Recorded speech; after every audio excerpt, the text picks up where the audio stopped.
right. Mike Mincy, if you would start us off with a statement about a third straight season that features an NCAA tournament win. Yeah, it's pretty special. I tell them all the time it's hard to get to this point, and it's even harder to win the first round. And I'm certainly glad that as a SAC school that we didn't let the other SAC schools down. That they won the first three, and we could follow suit in the nightcap. But we had a really good first half. Obviously, had some production come off the bench. None bigger than Carly's 5 of 6 and 3 or 4 from the 3. But, we got us a 19-point cushion. I think we got it up to maybe 25. I don't know what it was. And then give Columbus State credit. They're the Peach Belt regular season champs, and we knew they had a run in them, and they were going to do anything in their power to get downhill, get offensive rebounds, and they certainly did that. Obviously made some threes. I think they made 2 in the first half, so they made 5 there in the second half. But proud of our kids for battling through and, finishing the game out, making free throws, and just making enough plays to where we could carry home a 12-point victory. It was a month ago where you were trying to find your footing in early February and had a game similar to this at home against Wingate, not that big, and then had the Bulldogs come back. How did you establish poise with the circumstances here, similar circumstances in Columbus State makes it right? It's them. It's actually the players. Against Anderson in the SAC semis last week when we had a double-digit lead, I started calling sets and plays, and we were working the clock down, and then we weren't getting high-quality shots at the end. So during one of our last timeouts, it's like, I got to trust you and let you go, especially the way Columbus was playing us defensively. We just need to spread the floor and trust that they could make the right plays, not turn the ball over, and cash in, if we had a shot opportunity. What can you say about Nux over here? Her third career 20-point game comes in the NCAA tournament, and her second in the last, 3? Yeah. In massive double-double fashion. Yeah, honestly, to see her development from freshman year until now is remarkable. She's a special player. She's an all-conference type player now, and for her to go 29, I guess, in the semis against Anderson, and now go 27 tonight with a double-double on top of it. It's just hard to find Maddie type players. 6 foot tall, inside and out, and obviously she's not the thickest player, man in the 5 for us, but obviously she does a really good job for us using her length the right way. And then what she have four threes. So when you're playing your 5-man that way. It makes our offense really fun. Knox, break it down. What enabled you to be successful today? Really just my team. Like I said the other day during the SAC tournament, it wasn't really me going to get buckets. Like, my team was finding me, or if they were drawn to, they were just finding the open girl. So I just give credit to them. So. Keely, you hit your 12th three of the season, and it came deep in the shot clock. When that's happening, I'd say good things are going to happen. Almost 2. For this team, you chased a triple-double. With 6 assists, a double-double for you. What clicked for you? I try to excel in my role as best as I can. I know really my main role is rebounds, finding my teammates, steals. And so, I just always want to do the best I can. It may not always be the most points, but in every other category, I want to make sure I can excel in those. Keely, you missed all last year. Had to kind of watch everything on, developing here, and now you have this kind of game in the NCAA tournament. What's that feel like? It feels really, really good to be back.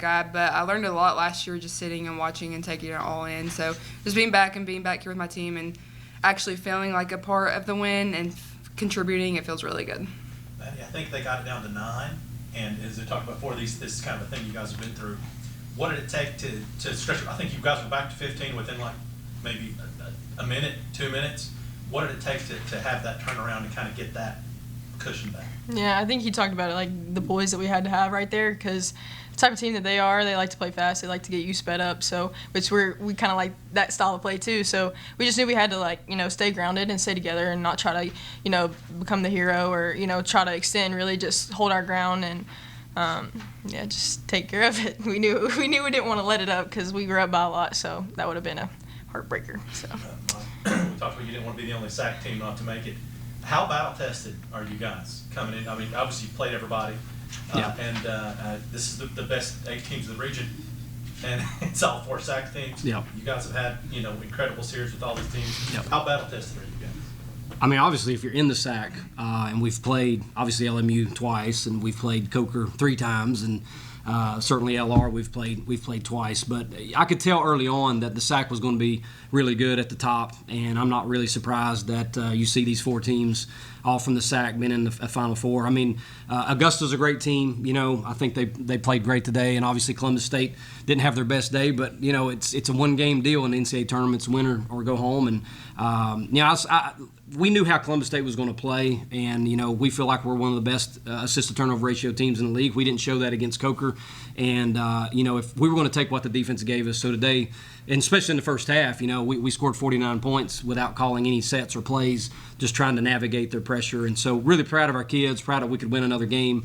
Again, every time you win a game in the NCAA tournament, it's extremely difficult to do, and I'm glad that they're going to certainly get to enjoy this, but it's short-lived because you'll see a game tomorrow night at 7:30, which will be another winner or go home. How freeing is it that Jen Sullivan only needed to have 6 points for you to get a double-digit win against a top 15 team? I mean, obviously, Jen is our leading scorer, and she's an integral part of our team, but that just shows you that we have a lot of really good players. And, the 2 beside me are coming back next year, and as college coaches, you focus on this year and you want to do well, but you're always thinking for the future, whether it be recruiting or developing your younger players. And I was very happy to see not only these 2, but a lot of our younger players that will be back next year have big moments in this particular game to be able to score 83. And if Jen's not like it takes the weight off of Jen's shoulders if she's not feeling it or she's not because a lot of times they're targeting her to take her away, and then you got your other teammates to score a crap ton of points without her having to do a whole lot. I think it's special, and it's a team game. We're not going to rely on one player. He touched on it, but LMU for the 3rd time this season. Hate that it happens in this round as opposed to potentially the championship game, just from a crowd standpoint. Yep. But what do you have to do for a tight turnaround to get ready for the Rail Splitters? Well, I mean, it's a late night game here. We won't get back till I don't know what time it is. It'll be late, and It's a late game. It'll be late. Check a wrist that didn't have a watch. No, it's got a He's watch. got one. Okay, He's always got that thing on. Yeah, but this was a very challenging game for us from a pace perspective, and I know our kids are going to be tired, especially the ones that were heavy minute getters. But it's part of it. It's part of it, and I think it's somewhat an advantage for us that we're not in a hotel, even though it's going to be an hour and 10-minute drive back. We can go and sleep in our own bed. We don't have to share the gym with anybody tomorrow because we'll be at home to be able to do whatever we need to do from film or practice, even though it's not in this arena. But obviously LMU is a great team. They've had an awesome year, and you're not going to host the regional if you haven't had that kind of year. And it's just here we are again playing each other. They know us, we know them, and they haven't lost at home all year, so we know it's going to be certainly a big challenge for us. Anything else for Mike, Knox, or Keeley? All right, thanks, guys. Thank you. Thank you.